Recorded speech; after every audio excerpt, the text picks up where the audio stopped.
Howdy y'all, you got the Bulldog on the channel. I finally got parts in. I started this video here a few weeks ago and there has been some issues with parts, like the Jungle website sending us an empty box. We didn't need an empty box. We needed a box full of lug nuts. This truck is old enough that it takes kind of a specific thread pitch. 9/16 by 18 thread pitch. And everything else is 14 millimeter. And the wheels that I have over here, pretty small hole. You can only get a 3/4 in there. So I had to wait for some stuff. But it's finally here now. It got here this morning. We did this like 2.5 weeks ago. That's why I haven't had new videos over the holiday weekends. But today, we're gonna get Mitzy up here and we're gonna get some new shoes on her. It needs it. I went out to get wood yesterday and I had one tire down off the rim. That was fun to get back on there, but let's get after it. Now this tire right here has got some pretty good tread left. I don't know why it went down. This is the one that was off the rim.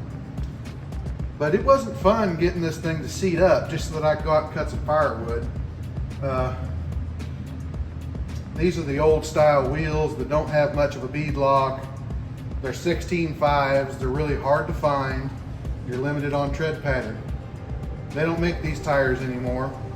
They don't make much of anything for 16.5s.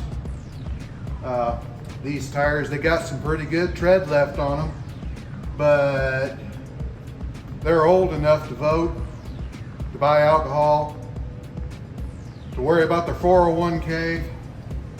So we're going to change them. I'm going to keep them though, you know, because you never know. You might need a 30-year-old tire.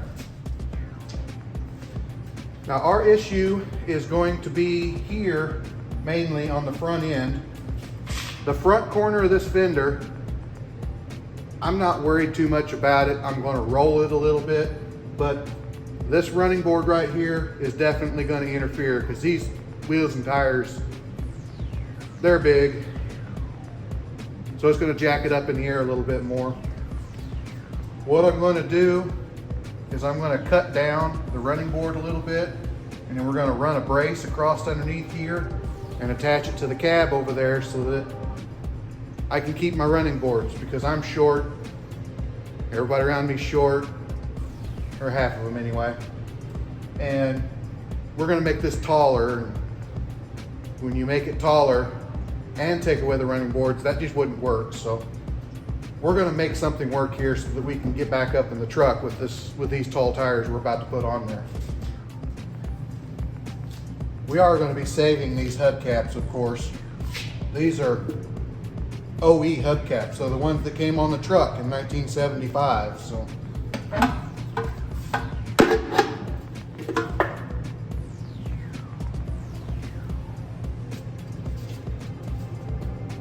where'd that go? Okay, well, that's a long ways from its heart. I was gonna put some lockout hubs on it, but as you can see, it's a little bit oddball. I'm gonna have to change the whole hub and everything. We've got a donor truck out there. I'll probably take all the parts off of it when I get ready to do this.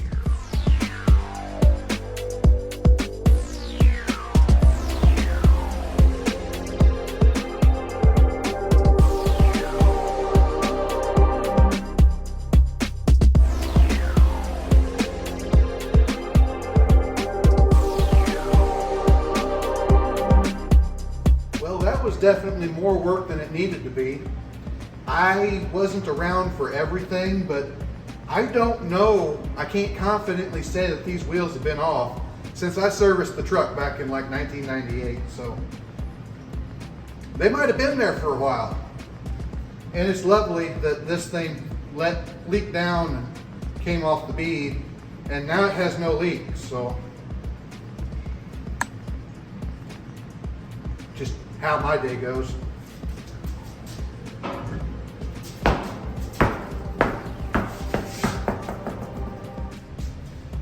Now here's a comparison on what we had versus what we're putting on here. This is stock. This is the guy she says not to worry about. Yeah, we're gonna have some more flotation and we're gonna have some mud throwing capability. Not that I would go out there and do that, but I had a couple of calls for people that needed help pulled out. We weren't even gonna get back to them, let alone get back out. So this is gonna give me a lot more confidence when it comes to getting the things done that I need to get done. Because these narrow things just tend to sink when it's soggy, whereas the wider tire is gonna float over the surface a little bit better. Now, one tip that I do have, I've showed it before, but when you got heavy wheels, and I do it with everything just because, you know, that's how I pick up loads, but I used to pick up hay bales when I was little, and I could get a pretty good sized bale up, even though I was a weakling, because you had to learn how to pick it up since you had to go all day picking that stuff up. To save your back, I always put my leg up against the wheel, grab the thing and roll it up my leg. And in one motion, you get it up in the air.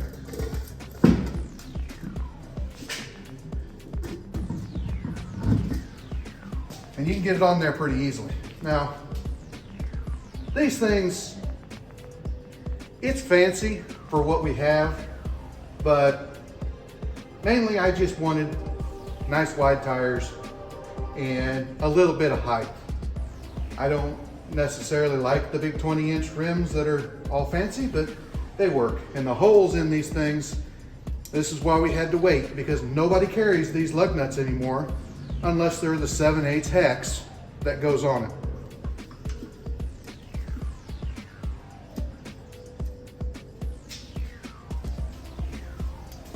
Three-quarter thin wall socket, we'll get to them.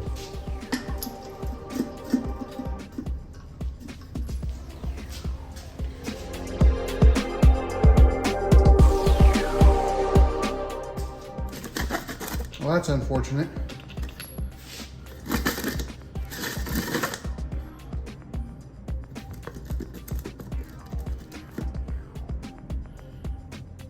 I don't know what I'll do to remedy that, but I don't even know if I will.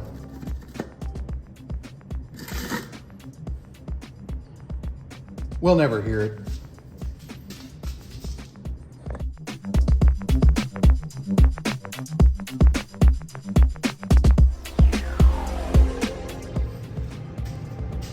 Now, if it looks like these tires are awfully smooth and, you know, they almost look like bias ply trailer tires, that's because they're bias ply trailer tires. I was having a hard time finding tires whenever the front ones, they were older than the back ones by quite a bit. And they gave up the ghost and shed their clothes on the way down the highway, which is why there's a dent in this right here. So I just went ahead and bought some trailer tires, and then when they come off of this truck, they can just go on my trailer. Good thinking, huh? Now, when it comes to making clearance for these wheels, I know people are gonna say, I gotta be careful with it, you know, don't really wreck the bodywork too much.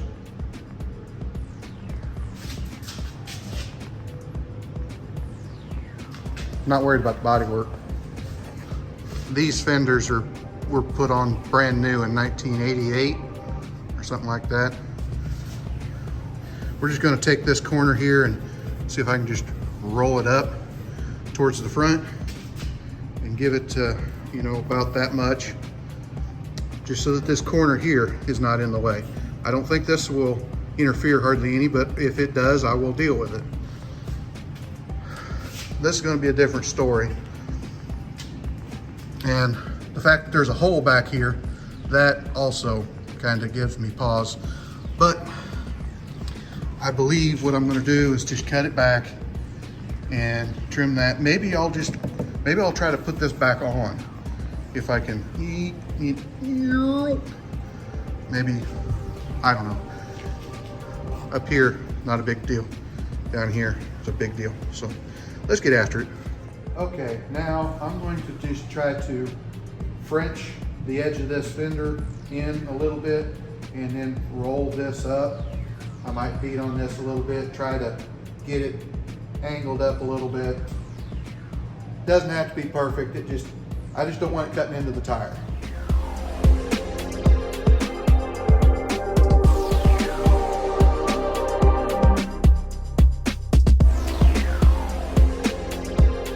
Okay, that's kind of what I was looking for. Let's just roll this up a little bit and forward. I don't like that it's cracking, but yeah, like I said, this fender, every time I'd hit this, it'd shoot rust out at me, and yeah, I'm gonna have to, you know, shake myself off later. Now the point of this right here is to get this curled up because it sticks out over here. As this tire turns, the width of the tire is gonna make it close right there at an angle. Not when it's cranked all the way, but when it's partial. And as you can see on this tire, it's already happened to it. The truck that it came off of, they just cut the corners of the fender out to alleviate that. You can see unmodified, this is with the suspension hanging down with no weight on it. If this thing was at ride height, that'd be touching right there. That's why we're gonna have to cut back probably to here. And I might have to cut this off, I'm not sure yet.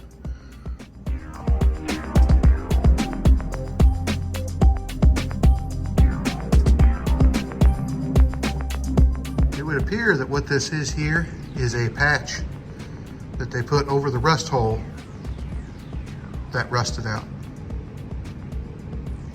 Well, at least it was consistent. All right, after much pondering, I think I'm gonna line up right here, just in line with the inner fender well, or where the inside of the fender comes down.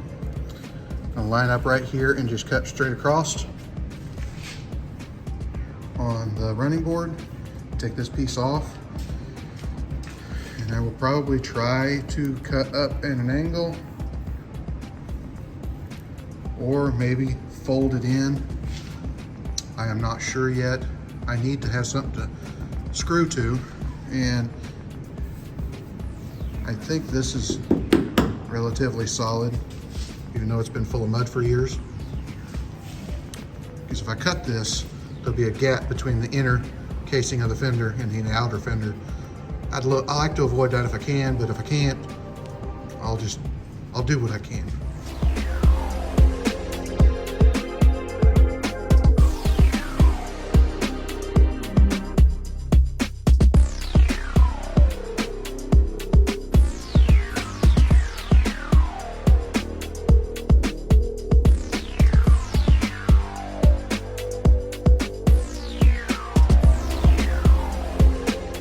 For a trial fit, got a couple of lug nuts on the wheel, and the truck's sitting at ride height right now.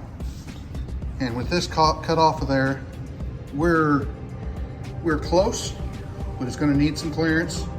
And I think what I'm going to do is just notch this corner right here and try to fold this in and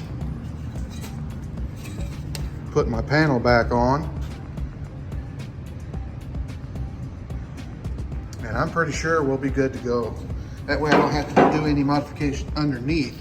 So I was gonna have to put an angle iron underneath here and go in there towards the cab frame, not the frame of the truck, the cab frame. Let's look at the other side. Yeah, the front end has plenty of clearance right there. And as it turns the other way, we got even more room. So that's what I'll do. I'll cut this corner off, and I'll just kind of fold everything up until I can get that panel back on pretty flat. And I think I'll address these holes if I can. I don't know. I've had them all my life. I've had square bodies all my life, but I don't work on them, you know. I don't do things like aesthetic deals. So is there a purpose for this hole? Because there's a patch over it that's rusted out too. And the other side is exactly the same. So let me know what you think it is. There's no bolt behind it, so I don't know. Okay, it doesn't look great, but I I cut this up to about right here and made a split right here and just kind of folded everything in. And I don't think it looks too bad. I'm gonna take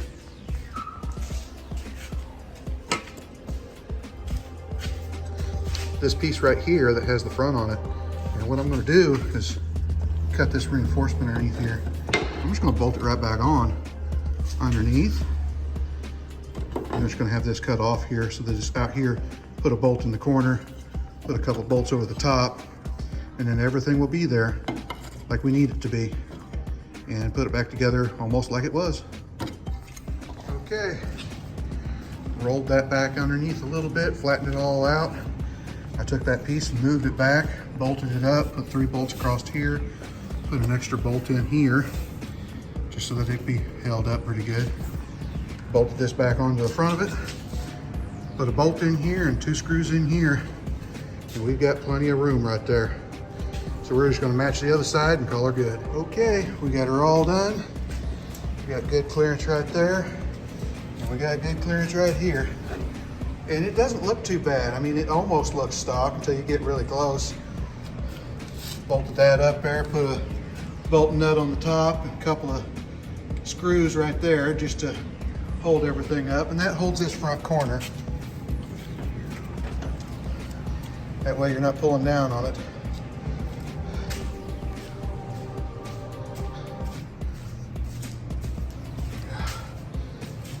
But we're not looking too bad.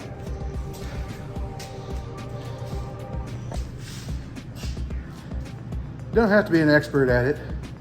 You just kind of need to know what you want. And of course, putting that piece inside of itself like that, I came up with that on the spot. And if you have, you know, some knowledge in your toolbox, you can kind of get away with winging it sometimes. But others, you need to plan ahead. And because there's a lot of stuff that I need to plan ahead on because I'm not very smart. Anyway, that's got this one taken care of. We got new shoes on her. She's ready to go. Okay, here we are in the daylight. As you can see, we got plenty of clearance there now. Back end, of course, has all kinds of clearance. And as you can see, putting that piece back on there hides all the stuff that when I folded it up, you know, looked bad. But now, us short-legged people can still step up, even though it's an inch or so taller. The front corners fit pretty good. She don't look too bad. I'm not into the big rims, but it's fine. Anyway, don't be too intimidated. You know, it's just metal. It'll bend back if you can paint it. It'll also rust, but it will anyway. It's a square body. Like, comment, subscribe, hit your little bell notification, share it all around. We'll talk to you later.